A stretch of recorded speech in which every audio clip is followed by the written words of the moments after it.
ఎర్రచందనం అక్రమ రవాణాలో సూత్రధారులెవరో పాత్రధారులెవరో అందరికీ తెలుసు. కానీ అధికారులు మాత్రం ప్రతిసారి పొట్టకొడి కోసం వచ్చే తమిళ కూలీలనే నిందితులుగా చూపుతూ జైళ్లకు పంపుతున్నారు. అయితే తమిళ కూలీల పట్ల పోలీసు యంత్రాంగం వ్యవహరిస్తున్న తీరు మానవ హక్కుల ఉల్లంఘనగా మారుతుందని పలువురు ఆందోళన వ్యక్తం చేస్తున్నారు. తిరుపతి ఎన్కౌంటర్ నుంచి నేటి వరకు వారి పట్ల పోలీసులు వ్యవహరిస్తున్న తీరు ఆక్షేపణీయమని ఆయా సంఘాలు విమర్శిస్తున్నాయి. తాజాగా అరెస్ట్ అయిన 175 మంది తమిళ కూలీల వ్యవహారంలోనూ ఇదే సమస్య తెర మీదకొచ్చింది.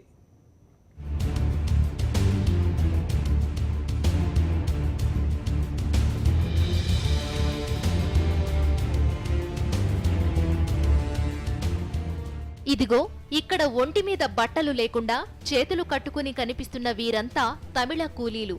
అడవుల్లో సునాయాసంగా చెట్లు నరకడంలో వీరు సిద్ధహస్తులు. అది ఎర్రచందనం కావచ్చు, శ్రీగంధం కావచ్చు, మరే చెట్టైనా కావచ్చు.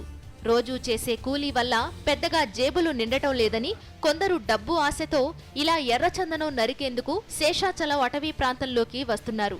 తమిళనాడు తిరువళ్లూరు జిల్లాలోని పలు ప్రాంతాలకు చెందిన వీరంతా రెక్కాడితే కాని డొక్కాడని పేదలు. వీరి పరిస్థితిని ఆసరాగా చేసుకుని బడా స్మగ్లర్లు వీరిని స్మగ్లింగ్లో ఇరికించేస్తున్నారు. పోలీసులు, టాస్క్ ఫోర్స్ అధికారులు కూడా ఇదే చెప్తున్నారు. వైఎస్ఆర్ జిల్లా లంకమల అటవీ ప్రాంతంలో 175 మందికి పైగా తమిళ కూలీలను పోలీసులు పట్టుకున్నారు.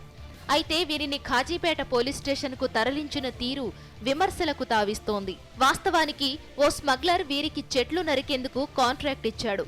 కానీ ఆ స్మగ్లర్ పోలీసులకు చిక్కడంతో అతనితోనే నరికిన ఎర్రచందనాన్ని లారీల్లోకి ఎత్తేలా తమిళ కూలీలకు ఆదేశాలు ఇప్పించారు. అటవీ శాఖ అధికారులు, పోలీసులే లారీలు ఏర్పాటు చేశారు. ఆ తరువాత లారీలో పైన పట్టా కప్పుకుని వచ్చేసేయండి అని సమాచారం ఇప్పించారు. ఏమీ తెలియని వారు నేరుగా పోలీస్ స్టేషన్ వద్ద దిగేశారు. అంతకుముందు 300 ఎర్రచందనం దుంగలను లారీలో లోడ్ చేశారు. అయితే విపరీతమైన ఎండకు దాహంతో అల్లాడుతున్న కూలీల పట్ల పోలీసులు మాత్రం అత్యంత దారుణంగా వ్యవహరించారు. వాస్తవానికి అరెస్టు చేసిన వారిని బట్టలు ఊడదీయించడం, చేతులు కట్టేయడం చేయకూడదు. కానీ పోలీసులు మాత్రం అవన్నీ చేశారు. ఎండకు 2 తమిళ కూలీలు పోలీస్ స్టేషన్లోనే స్పృహ తప్పి పడిపోయారు.